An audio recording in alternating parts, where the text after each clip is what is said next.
Hey, hey, hey, thank you for tuning in to a special episode of the Interracial Perspective Maturity Not Included podcast, a place where we discuss a wide range of topics from any to everything, but most importantly, a place to be yourself. I'm LC, and joining me as always is my beautiful co host, Aaron. Hey, Aaron. Hey, LC, welcome back, everybody. Today, we have a special guest joining us. We are excited to have Kaleaf. They are a radio personality, podcaster, and creator and host of the Conversation with Kaleaf. Hi, Kaleaf. Hi. How are you today? I'm really good. I was listening to some Lauren Hill a little bit before I got on here, so I'm feeling real good. Oh, what song? I like Lauren Hill. I was listening to the whole her second album, well, not studio album. It's like her live album of what is it called? MTV Unplugged 2. She has like a whole bunch of songs that a lot of people don't know about because she has more than just the Miseducation of Lauren Hill Oh, album. wow. But yeah, Yeah, it's that a beautiful album. She has these beautiful interludes. They just take you there.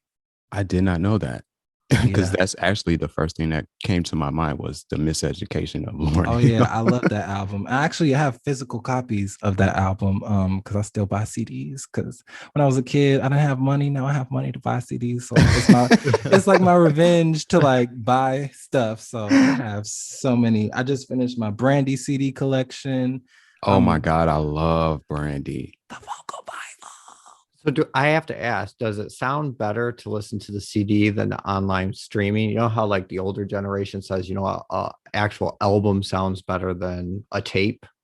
The quality generally of albums, except for okay, no shade to Megan Thee Stallion, but they put together a terrible CD in terms of the quality. It wasn't mixed and mastered where everything just was on the same wave frequency, where it was like one record is super loud and blowing out your speakers, the other one is too soft, and it was a whole lot of hoopla. But generally, the CDs are going to be really, really like they're going to be there. But of course, it's not going to be the record, which is always going to just sound way better. Like it's gonna make you feel like you're in the room with the people. But yeah, it's dope. Oh, okay. So where are you from, if you would like to share?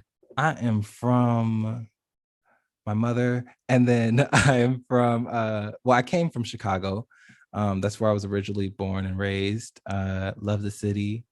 Still, I might go back, but I don't think I will because I came to Atlanta like maybe 5 years ago for school, and Okay. I've been here ever since.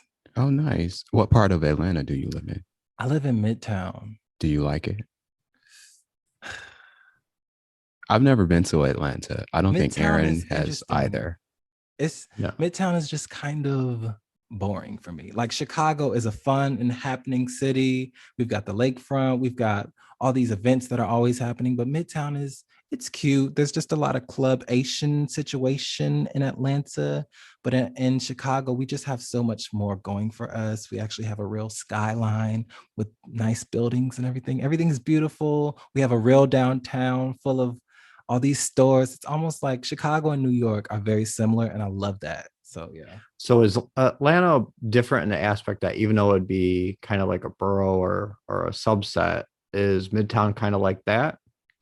Um, well, Midtown is like, I guess I wouldn't say it's right.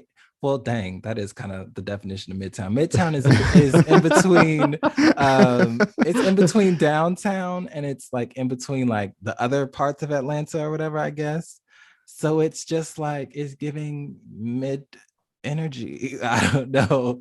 It's it's very chill. I feel like Atlanta is a very chill, almost chill version of Chicago. It's like a miniature city for me, which I kind of like because it makes me feel like I'm down south, but I still get like a little bit of influence from like up north and stuff. So it's really it's cool. So how hot is it there? It's always hot. I know. I think that's one of the main reasons why I've never been interested in going because I do not like the heat like that. Yeah. I feel like it gets like beyond hot down there. Oh yeah, it was cute when I first got here. I was like, oh, it's hot. I was like, oh, y'all don't get snow. Y'all don't have a fall, a winter. I was like, oh, this is interesting. They shut down the city because they don't have salt. Like if it snows a little bit, they shut it down. People are excited just because it's like a centimeter of snow on the ground. I'm like, oh my goodness. Oh wow. Oh wow. It's fun. So Uh, how would you say celebrating the holidays would be different opposed to being in Chicago where it does snow? I Is go it home for the weird? holidays. Oh, So okay. Okay. I've never been here for I'm just even with the what is this called? The panorama or whatever. I still went home for the holidays. Not panorama, pandemic. Oh, the pandemic. Yeah. But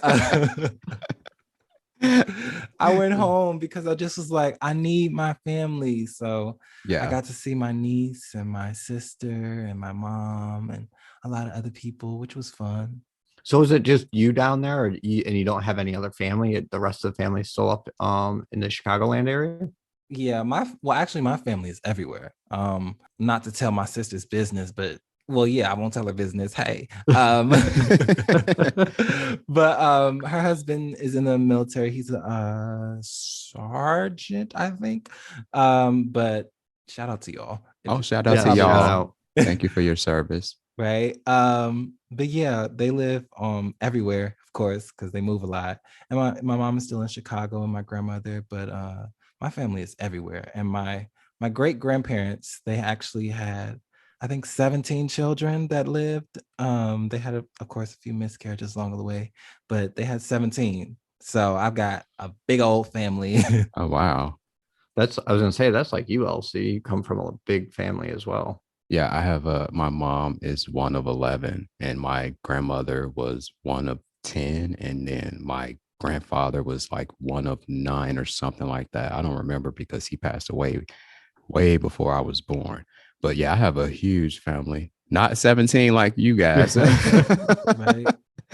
So, tell us something interesting about yourself that most people don't know if you would like to. Well, okay. So sometimes, not always, sometimes I can whistle through my nose. It's weird. Huh. Yeah. I say sometimes because like when people ask me to do it on the spot, sometimes it just goes like, and there's no sound. But when I was younger, I could do it really, really well. But I don't know, I could try it. That's really That's interesting. interesting. And then I just have to ask: is it through both nostrils or is it one? I don't even know.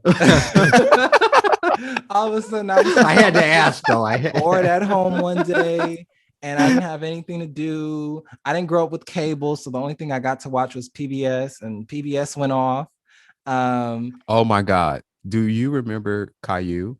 Of Oh, course. what do you think? What do you think of Caillou? Me personally, I'm gonna give my opinion. I could not stand that kid. He was Caillou was a so brat. mean. He He was was so so evil. mean. Yeah. Okay. So Aaron, you understand because Aaron never watched Caillou. And I used to Oh, tell him about it all the time. Like this kid, he just needs to get a good whooping. oh yeah, definitely. And now I have a question, and that's what made you start the conversation with Kaleaf, and how long have you been doing that? Oh my, let me take this jewelry off first. Okay, so the conversation with What kind of Khalif. jury did you have on? Oh, I've got on my crystals. I've got on my this is fluorite, which it helps you listen to your inner voice. I guess I should keep that on. Let me keep that on. And then I've got like just a piece of wood. Oh, okay. I my like you. father gave it to me. It's a little nostalgic because it had like, you know how you spray your cologne on your wrist, right? So it smells like my dad's cologne. So it's really cute, Oh, Oh, nice. okay. right? So But I'm sorry before you get into the conversation with Khalif. So do you believe in like a lot of the astrology and like cosmic energy and all of that type of stuff? sometimes, but not always, because yeah, I don't care if that person hears this. Okay, so allegedly, so I'm a Taurus, right? And allegedly, Scorpio and Taurus are supposed to be two peas in a pod. Well, it was more like two. I don't know what it was, but it was not giving what it was supposed to give.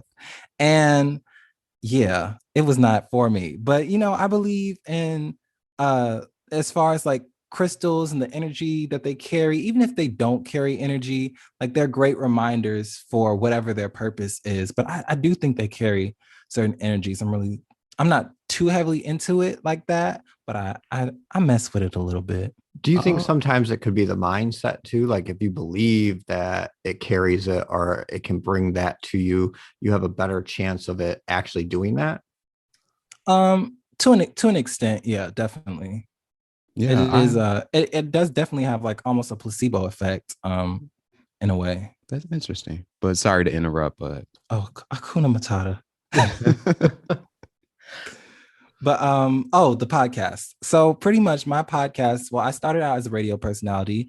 Shout out to WCLK HD3 L hip hop and R&B. I started out as a radio personality there with a show called Fashion Fridays with Kaleaf, where we talked about men's fashion. I brought a variety of celebrity wardrobe stylists, different people within the industry. It was really dope. And then I got tired of it. I like fashion. I don't love it though. So one day I had an interview with this beautiful woman by the name of Hope Giselle, and I was already leaning more towards and starting a new show that was more LGBTQ, Black LGBTQ focused and for queer people. And I just was like, I really need something else, something that's more focused on the healing work. I'm really big on healing within our own with the LGBTQ plus community. So we had a conversation. It started. It was supposed to be on Fashion Fridays with Kaleaf. We never said the word fashion, and the conversation with Kaleaf has existed ever since. It started. Gosh, golly. Not gosh, golly. It started last year, February. So technically I'm on season 3 of podcast, the Konversation podcast, because it's just a show dedicated, not just, it's a show dedicated to helping people look, feel, and be their best selves. So season 1 is the Fashion Friday show, and season 2 is the Konversation, where it's more focused on people being and feeling their best selves. Yeah, that's really been my main focus for even when I had the fashion show about fashion. Yeah. oh, nice, nice. And with that said, tune in next week as we continue our conversation with the fabulous Khalif. Thank you for tuning in to a special episode of the Interracial Perspective Maturity Not Included podcast, a place where we discuss a wide range of topics from any to everything, but most importantly, a place to be yourself. Subscribe to our YouTube channel, follow us on Twitter and Instagram at LC and Aaron. That way you know when a new episode becomes available. And as always, stay safe, stay positive, and be true to yourself.